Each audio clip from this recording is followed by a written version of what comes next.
मैं पहली बार कोई television show singing reality show coach कर रही हूँ, तो बहुत नर्वस भी थी शुरू में, क्योंकि जब उन्होंने मुझे बोला कि जो दो और कोचेज़ हैं वो हैं शान और शेखर, तो मुझे लगा कि ये मेरे से बहुत ज़्यादा सीनियर हैं। मैं बहुत ज़्यादा इन्हें एडमायर करती हूँ as artist, as coaches also, as जजेस जो मैंने देखा है।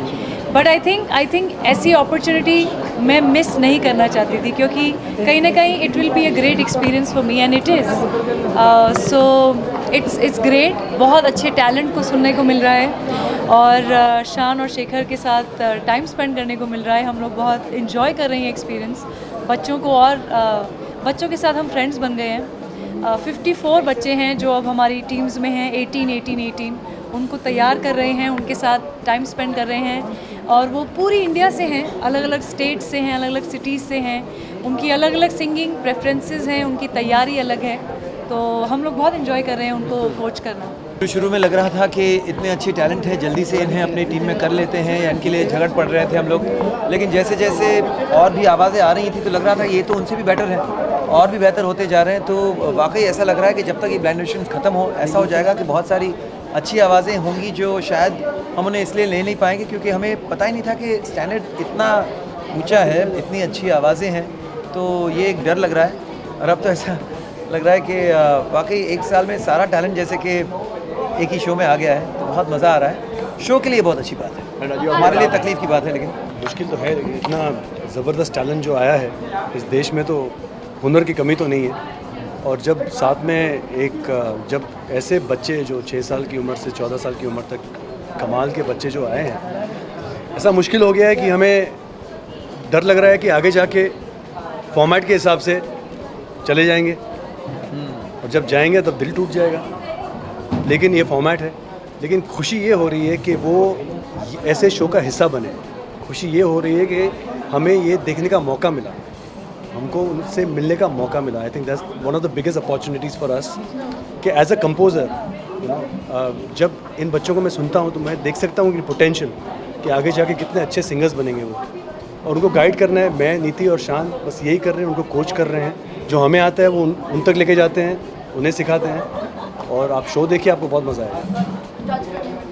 नहीं, कहीं ना कहीं तीनों काफ़ी सहमति थे फिलहाल अब तक जो हम लोगों ने एक आध दिन जो शूट किए हैं, तो ऐसी कोई ख़ास ज़्यादा डिसएग्रीमेंट्स नहीं हुई हैं। हाँ, कई बार जब तीनों ने ही बजर दबाया हो और किसी एक का सिलेक्शन होता है, तो हम जितना भी चेहरे ऊपर से हंस के बोले गए, अरे वेरी गुड, आपको बहुत अच्छा कोच मिला है, मनी मन थोड़ा सा तो होता है यार, काश मेरी टीम में आ जाता।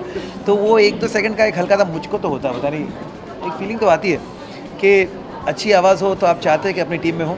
लेकिन the fact is that team चाहे जिसकी भी हो, शो में रहे, इस शो के ज़रिए उनको पूरी दुनिया सुने, ये सबसे बड़ी बात और इम्पोर्टेंट बात है।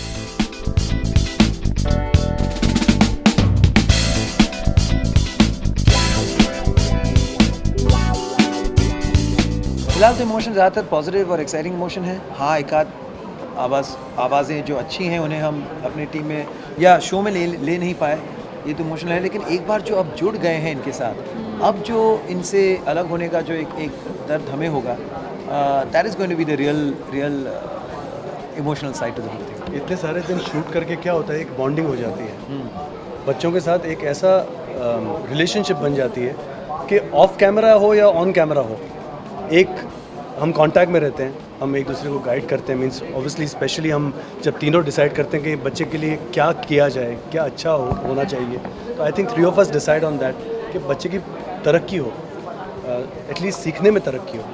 And I think that's the most important thing for us कि they should have a good time, because this show is not about stress, this show is about destressing, about having a good time. अद्भुत है, नया है, अलग है, और यहाँ हम जज नहीं कर रहे हैं, यहाँ हम कोच कर रहे हैं, हम मेंटोर्स हैं। तो यहाँ हम उनको एक दिशा दे रहे हैं, एक गाइडेंस दे रहे हैं, और ये करने का मौका मिल रहा है टेलीविज़न पे। और खुशी होती है जब बच्चा बहुत अच्छा गाता है, और जब ठीक ठाक गाता है तब हम बैठ के और अच्छा करते हैं, और बच्चे ऐसे हैं कि वो सुनते हैं हमारी बात और इम्प्रूव करते हैं। हालांकि अब लास्ट टाइम मैं कुछ बच्चों से मिला था जो ब्लाइंड ऑडिशंस में ओके थे, दे सरप्राइज मी दिस टाइम। तो आप अगर देख सकते हैं 8-10 दिन में ही इतना फ़र्क पड़ जाता है, तो ये पूरे सीज़न में कितना फ़र्क पड़ जाएगा। दैट इज़ अ जर्नी, उनकी जर्नी है ये बस। Well, anything I can do as an artist and as a woman, as a singer, to help kids to spread music awareness and especially for underprivileged kids. अगर मैं कहीं ना कहीं जुड़ सकती हूँ ऐसे कोई भी cause से, I would always extend my hand and support. And Nidhi speaks on behalf of I think all all of creators. us feel Why not? that it's our responsibility as And it's our privilege artists. that we get this opportunity And, to, yeah. to serve, so why not? I think it's our responsibility कि हम बच्चों के लिए कुछ भी कर पाएँ, girls के लिए मैं कुछ कर पाऊँ. I would think all of us would be there. Yeah. नहीं बिल्कुल, he was a Maverick, he was क्यों, ये कभी बॉस नहीं होते, हमेशा एज होते हैं, हमेशा रहते हैं। हम आप चले जाएंगे, उनका काम, उनकी पहचान हमेशा बनकर रहेगी। एंड ही टू मी, अगर एक ही नाम लेना हो as greatest composer, I would, मेरे पिताजी खुद कंपोजर थे, लेकिन I still take R D Burman.